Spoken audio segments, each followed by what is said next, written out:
Hey everybody, this is attorney Jason McGrath. This is another installment of Carolina Contracts, and we're going to talk about arbitration a bit more today. How do you choose an arbitrator? And frankly, this is one of the things that bedevil lawyers and kind of everybody else involved.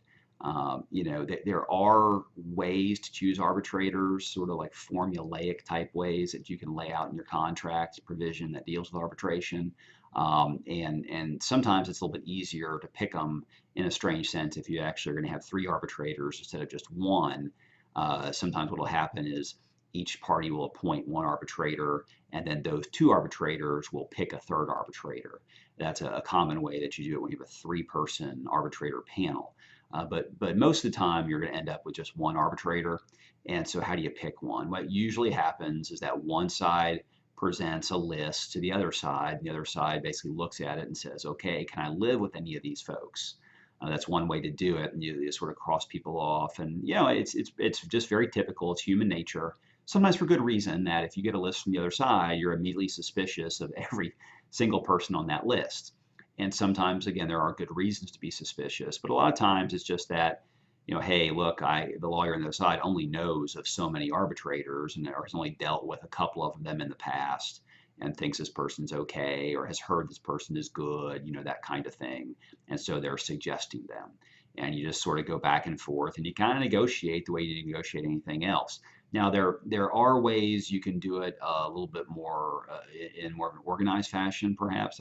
You could describe it where each side will, there'll be a list of like 5 people that they could agree on if they had to, and they rank them from 1 to 5, sort of privately, and they put the list together, and whoever has the lowest ranking actually becomes the arbitrator, et cetera, et cetera. But usually you just exchange lists and kind of go back and forth.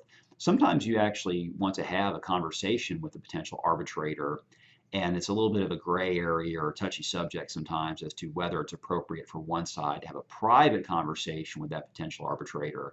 And so, if you're concerned about not ruining the possibility of using that person, you may want to avoid having any private conversations with that person. And I'm not suggesting that the private conversation would be unethical necessarily. You just might want to get a feel for the person. But if the other side knows you've talked to this person, they're immediately going to be suspicious and probably not want that person. So just be careful how you do it. But again, back and forth, and just ask your colleagues. For the attorneys, you ask your colleagues, have you used this person? What do you know about this person? And if you're on a consumer side, then if you think the other person that's being suggested as an arbitrator is a creditor's lawyer or a big corporation lawyer, then you might have a knee-jerk reaction to not have that person. And that's understandable. But you want to consider all the information that might be available to you before making that decision. And there are times where people can go back and forth and not have an arbitrator agree upon for a long time. And then occasionally you can apply to the court and ask the court to simply apply or appoint an arbitrator, and that can happen as well.